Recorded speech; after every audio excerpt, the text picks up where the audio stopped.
When I stand outside his door and hear nothing but silence, I feel my heart break all over again. 6 years. 6 years of living in the same house with a man who will not look at me. 6 years of waking up alone even though he sleeps just a few feet away. 6 years of loving someone who does not want to be loved. People ask me sometimes, when they see me at family gatherings, how is married life? I smile. I say, thank God, everything is fine. But inside, I carry a truth that no one can see. My marriage is not a marriage. It is a punishment. And the worst part is, I am not the one being punished the most. He is. My husband never wanted this. He never chose me. He was forced into this marriage because of shame, because of pressure, because our families were too afraid of what the village would say. And now, he lives like a ghost in his own life. He does not speak. He does not smile. He does not cry. He just exists, quietly, like a candle that has burned down to nothing but smoke. I used to think that time would heal everything. I used to believe that patience and love would be enough. But now, after all these years, I am not so sure anymore. Sometimes I wonder if I should just let him go. But then I remember that I love him. And that love, even if it is one-sided, even if it hurts, is the only thing I have left to hold on to. This is my story. A story of a marriage that was never meant to be. A story of silence, regret, and hope that refuses to die. Let me take you back to the beginning. I grew up in a small village where everyone knew everyone. It was the kind of place where your reputation mattered more than your happiness. Where family honor was everything. Where a broken engagement could ruin not just your life, but the lives of your brothers and sisters too. I was 26 years old when my wedding was arranged. I was going to marry a man from a nearby town. Everything was planned. The dress was bought. The invitations were sent. The guests were coming. And then, 2 days before the wedding, he refused. He said he did not want to marry me. He said he had changed his mind.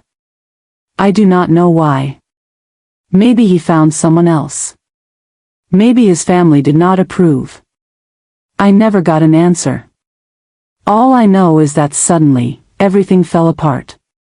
In our village, this kind of thing does not just embarrass you. It destroys you. People talk. They judge.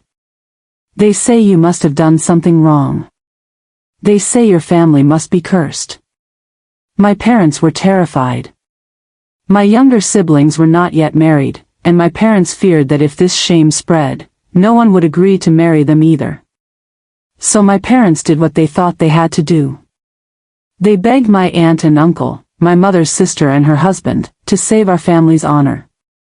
My aunt's daughter was already married to my elder brother. Our families were close. My parents thought that because of this connection, maybe, just maybe, my aunt and uncle would help. And they did. But not in the way anyone should have. They forced their youngest son to marry me. His name does not matter here. What matters is who he was.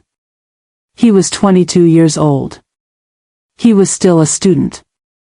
He was the first person in both our families to go beyond high school. He had dreams. He had plans. He was studying for his master's degree. And then, in one night, all of that was taken away from him. My aunt and uncle sat him down and told him he had to marry me. He refused. He said he was not ready. He said he wanted to finish his education first. He said he did not want to marry anyone yet. But they did not listen. They told him that if he refused, the family would be shamed. They told him that my parents had begged them. They told him that he had no choice. He was young. He was dependent on them. He had no money of his own.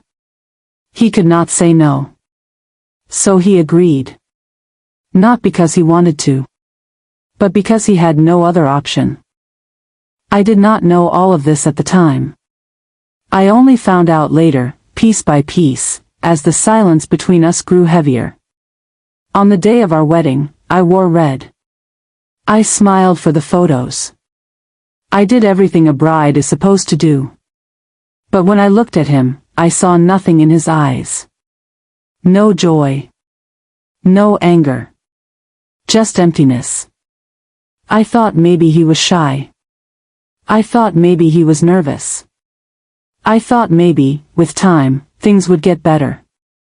I was wrong that on the first night of our marriage, we were alone in the room. I was scared. I was nervous. But I was also hopeful. I thought that maybe, now that we were married, we could start fresh. We could talk. We could get to know each other. But he did not even look at me. He sat on the edge of the bed, far away from me, and he spoke in a voice that was calm but cold. He said, "I want you to know something. This marriage was not my choice.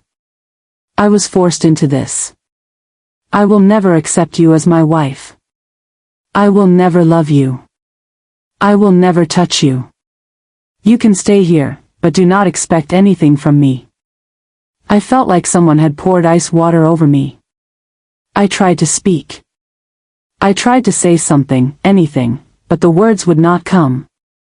He stood up, took a pillow, and lay down on the floor. That was our first night. I cried that night. I cried silently, so he would not hear me. I did not understand what was happening. I did not understand why he hated me so much when I had done nothing to him. But as the days went by, I began to realize the truth. He did not hate me. He hated the situation. He hated being forced. He hated losing control of his own life. And I was the reminder of all of that. For the first year, we lived in the village with his parents. We shared the same room, but there was a wall between us that no one could see. He never spoke to me unless it was absolutely necessary. He never asked me how I was. He never touched me. He never even looked at me for more than a second. I tried everything I could think of.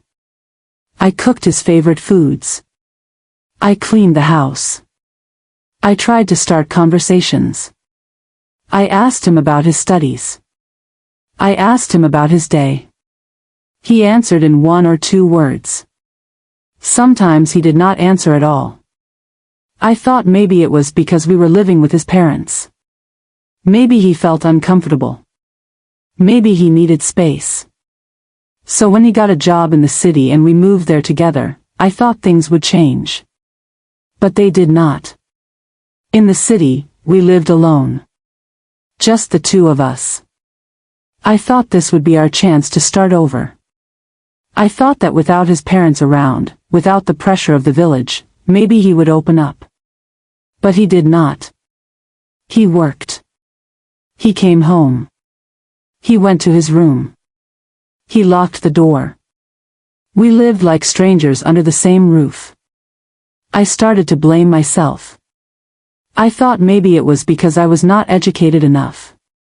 He had a master's degree. I had only finished high school. So I decided to continue my studies. I enrolled in a bachelor's program. I studied hard. I stayed up late. I read books. I took exams. And thank God, I completed my degree. I thought maybe now he would see me differently. Maybe now he would respect me. Maybe now we could talk like equals. But nothing changed. He did not congratulate me. He did not ask me about my studies. He did not even notice. I began to feel invisible. I tried other things too. I dressed nicely. I made sure the house was always clean. I left him alone when he wanted space. I tried to be the perfect wife, even though I was not really his wife at all. But no matter what I did, the result was always the same. Silence. Sometimes, late at night, I would lie awake and wonder what I had done to deserve this. I would wonder if my life would have been different with him. I would wonder if I would have been happy. But then I would feel guilty for even thinking such things. Because this was my life now. This was my husband. And even though he did not want me, I could not imagine being anywhere else. I know that sounds strange. But it is the truth. Somewhere along the way, without even realizing it, I had started to care about him. Not just because he was my husband. But because I saw his pain. I saw how much he was suffering. I saw how this forced marriage had broken something inside him. And I wanted to fix it. I wanted to help him. I wanted to make things right. But I did not know how 5 years passed like this. 5 years of silence. 5 years of loneliness. 5 years of living with someone who did not want to live with me. But something else started to happen. Something I did not expect. He stopped talking to his family too. His parents would call. He would not answer. His siblings would visit. He would refuse to see them. At first, I thought he was just angry at them for forcing him into this marriage. And he was. But it was more than that. He was shutting down completely. He stopped going to family gatherings. He stopped celebrating holidays. He stopped calling his mother on her birthday. He stopped everything. His parents started calling me instead. They would cry on the phone and beg me to let them hear his voice. They would ask me to tell him they were sorry. They would ask me to tell him they loved him, that I tried. I told him. But he would not listen. His elder siblings also reached out. They said they wanted to apologize. They said they regretted pressuring him. They said they wanted to see him. But he refused. He had no friends. He did not go out except for work. He did not watch TV. He did not read books for pleasure. He just went to work, came home, and stayed in his room. I felt like I was watching him disappear. I would hear him moving around in his room at night. I would hear him coughing. I would hear him pacing. But I could not go in. He had made it clear that he did not want me near him. So I stayed outside. I stayed in my own room, in my own bed, feeling more alone than I had ever felt in my life. And then, a few months ago, I saw something that terrified me. It was early in the morning. I was in the kitchen making tea. I heard him coughing in the bathroom. It was a harsh, painful sound. Not the kind of cough you get from a cold. It was deeper. It was worse. I stood outside the bathroom door, worried, my hand raised to knock. And then I heard him vomit. My heart started racing. I called out his name. I asked if he was okay. He did not answer. A few minutes later, he came out. His face was pale. His eyes were red. And there, on the corner of his mouth, I saw it. Blood. I felt my whole body go cold. I rushed toward him. I tried to ask him what was wrong. I tried to look at him more closely. But he pushed past me like I was not even there. He went into his room and locked the door. I stood there in the hallway, shaking. I did not know what to do. I did not know what was happening. Over the next few days, I tried to talk to him. I tried to ask him about his health. I tried to beg him to see a doctor.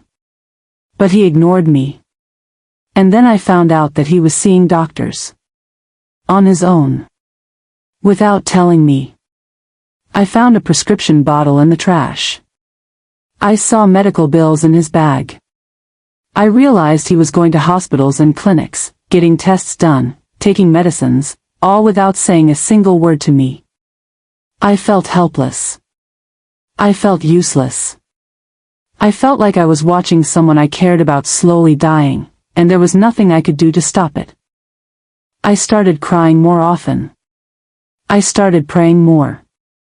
I started begging God to help him, to heal him, to bring him peace. But nothing changed. 2 months ago, I went to a family gathering. It was at my brother's house. His parents were there. My parents were there. Everyone was there except him. His mother pulled me aside. Her eyes were swollen from crying. She grabbed my hands and begged me to help her. She said she missed her son. She said she had not heard his voice in years. She said she was afraid he would die without ever speaking to her again. I promised her I would try. But even as I said it, I knew it would not work. When I came home that night, I told him what his mother had said. I told him how much she missed him. I told him how much pain she was in. He was sitting on his bed, staring at the wall. He did not move. He did not blink. He did not say a word. I stood there for a long time, waiting for some kind of response. But there was nothing. A few days later, my own parents came to visit me. They knocked on the door, and when I opened it, I saw that my mother had been crying. They came inside. They sat down. And then they broke down. My father, who never cries, had tears running down his face. He said that forcing this marriage was the biggest mistake of his life. He said he felt ashamed every time he thought about what they had done. My mother could barely speak. She kept saying, "We destroyed that boy's life. We destroyed him.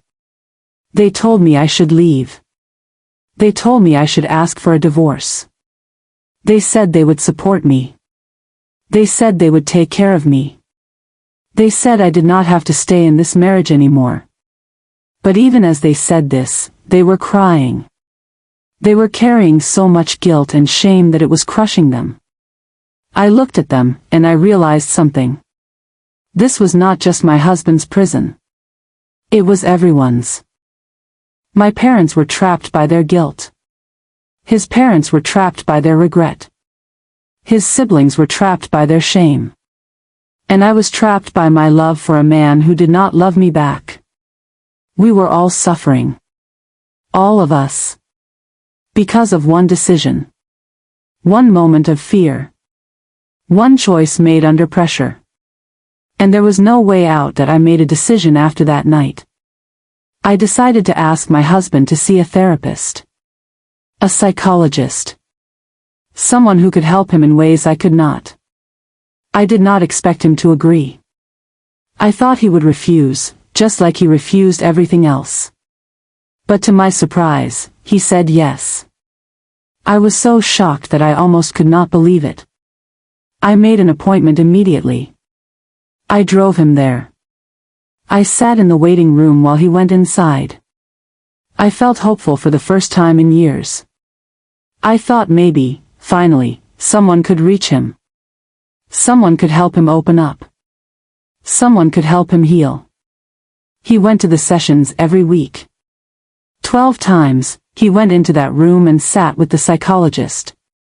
But he never spoke. After the 12th session, the psychologist called me in. She looked tired. She looked sad. She looked like she had been trying everything she could, but nothing had worked. She said, "I am sorry, but I cannot help him. He does not want to talk. He does not want to open up. He sits in silence for the entire session. It seems like he has lost interest in life.